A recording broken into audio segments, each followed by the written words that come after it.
Good morning, everyone. I would now like to introduce Leader of the Ontario Greens, Mike Schreiner. Bonjour tout le monde. Good morning, everyone, and thank you for joining us today. I'm speaking to you from my living room here in Guelph on the traditional lands of the Anishinaabe, the Haudenosaunee, and the Adirondack peoples, and the Treaty 3 lands of the Mississaugas of the Credit First Nation.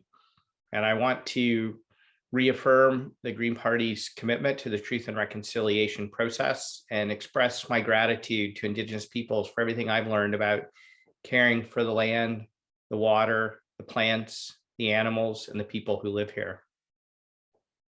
I'm honored today to be joined by local sustainable farming expert, Dr. Ralph Martin, a retired professor at the University of Guelph, for today's announcement.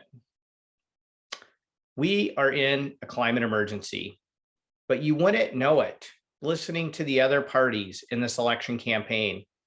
Climate-fueled extreme weather like flooding, droughts, heat waves, and storms are already creating significant challenges for family farms across the province and increasing the cost of living for everyone in Ontario. And unfortunately, as a climate crisis worsens, these climate impacts will only become more severe, intense, and frequent.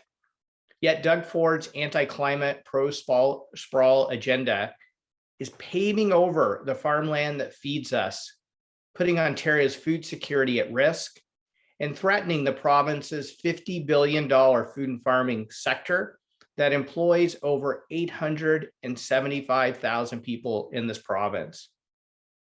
In fact, Ontario is losing farmland at an alarming rate of 175 acres per day due to sprawl and other non-agricultural threats. That's the equivalent of 5 family farms per week.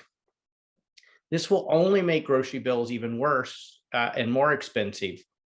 We desperately need to support local food and farmers so our grocery bills aren't at the mercy of geopolitics and global supply chains. It's now or never for climate action. It's now or never to protect the local farmland that feeds us.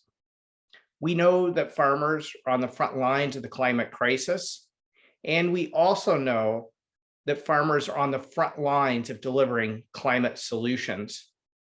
And that's why today I'm proud to announce the Ontario Greens local food and farming strategy for a more affordable and climate-ready province. First, we would immediately cancel plans for Highway 413, which will pave over 2,000 acres of farmland and unleash sprawl on even more vital farmland.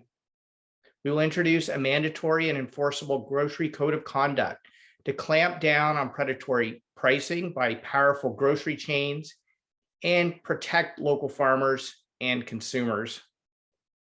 We will permanently protect prime farmland, including a freeze on urban boundaries to prevent the best farmland from being lost to non-agricultural uses such as urban sprawl, highways, and gravel mining. We will move class 1 and 2 soils, which are the best soils, from the white belt to the green belt. We will support local farmers, value-added on-farm production, food hubs, wholesale farmers markets, as well as retail farmer markets, local processing facilities, and local food supply chains. We will provide financial support for sustainable farmers to help local producers prepare for the future, including a $1 billion fund for regenerative agriculture and for providing environmental services on farm, and $250 million to increase the risk management program to improve the financial security for Ontario farmers.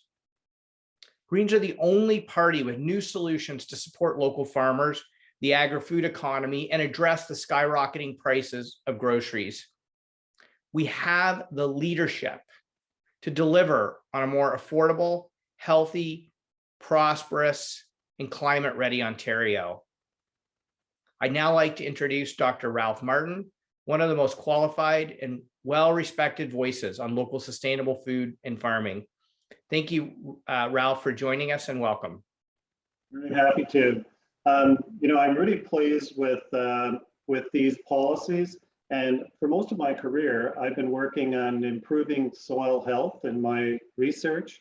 But there's no point in improving soil health if the soil is paved over.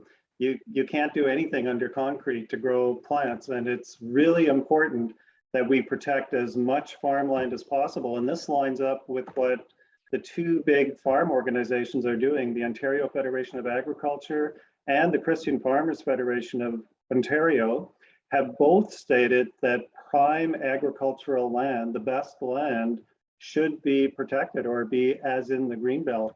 So this is right in line with what we're saying, and I think it's really important. And with respect to climate, I think it's important to remember that in agriculture, climate is all about, the climate crisis is all about too much water or too little water at the wrong time, or temperatures that are too high or too low at the wrong time. And it's prime agricultural land that has the best chance of growing plants and getting us through these crises.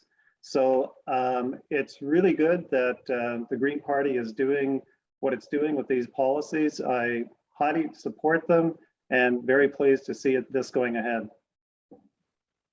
Thank you, Ralph. Well, I'd like to thank everyone for joining us this morning. And I'd just like to say to my fellow Ontarians across the province, many of you who are not being forced to self-isolate like me are going out to the cottage, out into nature, visiting communities today. And so many farmers markets, this is their opening weekend. And I would just encourage each and every one of you to visit one of those markets and to purchase local food from local farmers. It'll help improve our economy, improve our quality of life, improve the environment, and improve the viability and resiliency of farm-based businesses across the province. And the Ontario Greens will continue to lead the way in offering solutions to make local food and farming an even bigger and better part of our province's economy, food system, and to improve the vibrancy and vitality of communities across the province. So I want to thank you all for joining us today, and I want to thank you for going out and supporting local farmers today.